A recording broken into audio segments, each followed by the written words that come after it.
Hi, I'm David Brady, a disciple of Jesus Christ and a member of the Church of Jesus Christ of Latter-day Saints. I want to introduce you to several of the many full-time missionaries that teach of Jesus and his gospel. I'm Elder Swainson. I'm from Heber City, Utah. I'm Elder Talpe, and I'm from the Ivory Coast, but I was raised in New Jersey. I'm Sister Leota, and I'm from Layton, Utah. I'm Sister Fleming, and I'm from Mesa, Arizona. I'm Elder Basic, and I'm from Valdez, Alaska. I'm Elder Adams, and I'm from Warren, Utah.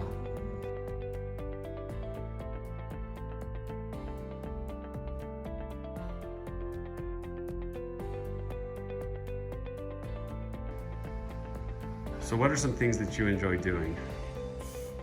I like to play sports and skate. What sports do you like to play? I like to play football. I like to play basketball. I like volleyball. And I also like to skate. So you really just like skating. I love skating. Yeah. What are some things that you like doing? I basically like anything to do with snow, so snowboarding, skiing, snowmobiling up in the mountains, stuff like that. What do you enjoy doing? I really like playing the violin and piano and sports. Which is your favorite? Probably the violin. Are you good at it? I don't know, I fiddle. So what's your favorite food? So if I'm at a member's house and they bring steak and mashed potatoes, I promise to bring the spirit. What's your favorite foods? I basically love anything with potatoes, so like twice baked potatoes, mashed potatoes, fries, anything you can do with potatoes, that's me. All right, so as missionaries, we call you guys companions. You guys stay with each other for at least 6 weeks, side by side, work together, sometimes even longer. So you guys know each other a lot of times pretty well. So, talk to me, what does the other one not cook very well, and what do they cook very well? Me, so sometimes my companion, I'll be honest, I love you, bro, but your rice needs a little more work. I'm sorry. But no. I'm sorry. I gotta tell you, take it as companionship inventory. But what he does really well, it's kind of generic, but he's really good at making like really soft cookies. I'm in love with him. We make them for members and like for investigators, but sometimes like I try to sneak some for myself because they're just really good.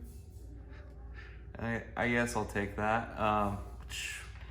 Trying to think. One thing that my companion makes that's really that's really good is in the mornings every day, without a doubt, he'll go in and he'll start making eggs and make some egg sandwiches. He'll put ham, he'll put mayonnaise on it, butter, cheese, all this stuff. Every morning? Every morning. Without fail, every morning. And then he puts a bagel on it, and it's really good. One thing that he makes that isn't very good is he made this fruit smoothie actually this morning. He just poured water in it. It was just so diluted. Did he think it was good? Yeah, I thought it was good. I added watermelon. I chopped up I'm watermelon. not gonna lie, I drank like 5 sips. I just poured it down the sink. Did he just find that out just now? Or Yeah. What food does your companion make that's really good, and what does he make that really is pretty awful? Honestly, I don't have like a bad one. My first day here with my companion, he made a super solid smoothie, and I knew we were gonna be bros because it was really good. It had some vanilla powder, some vanilla protein powder in it, so I'm a big smoothie guy as well, so that was super solid. Does he make anything you don't like, or is he just all around a good cook? He's just a solid guy, yeah. I honestly haven't had anything that I haven't liked, so. Now, I hear he makes a lot of beans and rice. Do Yeah. you like those? Yeah, he's got a good combination of like scrambled eggs, beans, rice, and some ham all mixed together, so. it's good. So when you get a new companion, when that time comes, you're gonna be a little disappointed. You're actually gonna have to cook for yourself. Yeah. We'll see. So Elder, what does your companion, what does he cook well and what does he not cook well, or does he even cook? Oh no, he cooks most of the meals. I just have like my own little side breakfasts. He'll cook like this morning. He cooked a really good breakfast casserole with eggs, hash browns, and sausage, and he had a lot of cheese and it was really good. Wow. So what he makes the best? Is that the best thing he makes? Oh yeah. Does he make anything that's just awful? Be aware of his chicken. Be aware of his chicken. Yeah. So, what does your companion make that food-wise that's really good, and what do they make that isn't so good? Sister Fleming makes really good pancakes. She found like these old chocolate chips in the cupboard and she put them in, and all of our roommates love them a lot. And then one thing that she doesn't make really good, she sometimes burns the pancakes. I did that once. Sometimes those aren't super good, but it really just depends on the day, so it's hit and miss every day. But if you put the chocolate chips and the strawberries and stuff on it, it's not as bad. And a lot of syrup? Yes. Yeah. Sister Leota makes really good quesadillas. I've never had them the way she makes them, but she just packs that cheese in there. It's so good. Just cheese and tortilla? Yeah, but she does like 2 tortillas. So a tortilla in the middle?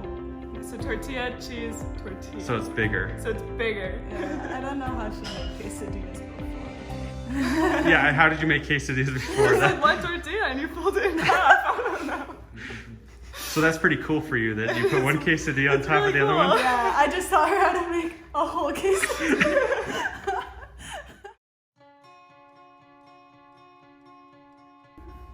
So, Elder Tape, have you always been a member of the Church of Jesus Christ of Latter-day Saints? No, so I was converted by the Missionaries when I was 14. So 14 years old, and that was in Ivory Coast? No, that was actually in New Jersey where I was raised. Okay, so you moved from Ivory Coast to New Jersey. Yeah. So were you baptized just you or your family? No, so the story basically is that my brother had a friend who was a member, and he was inviting the missionaries to come over to his house.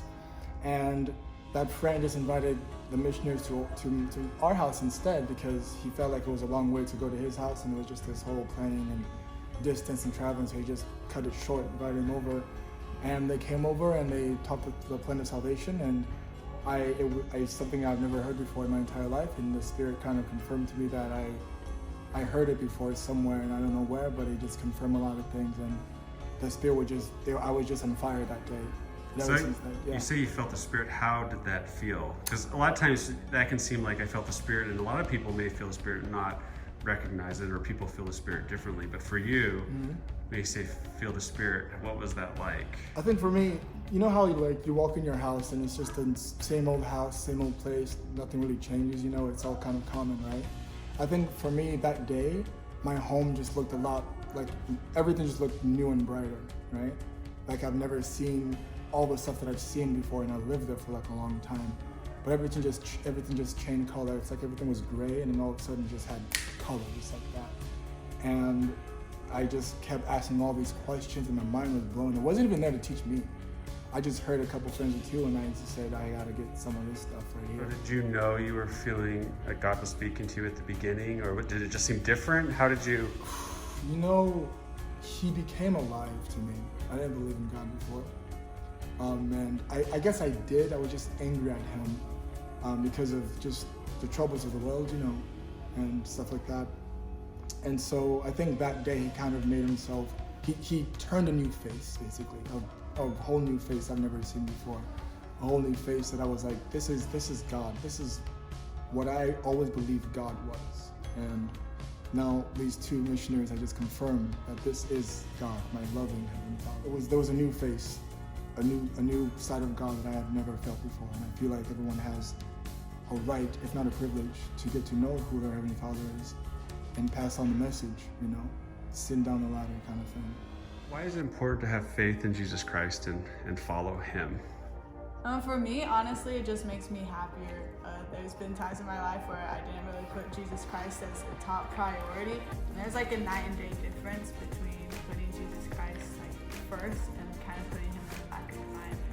For me, I am so much happier, and I have so much more hope, and I just have so much more peace in my life because I get that eternal perspective, and Christ blesses me every day with his love because I'm giving him the time and I'm allowing him to be a part of my life.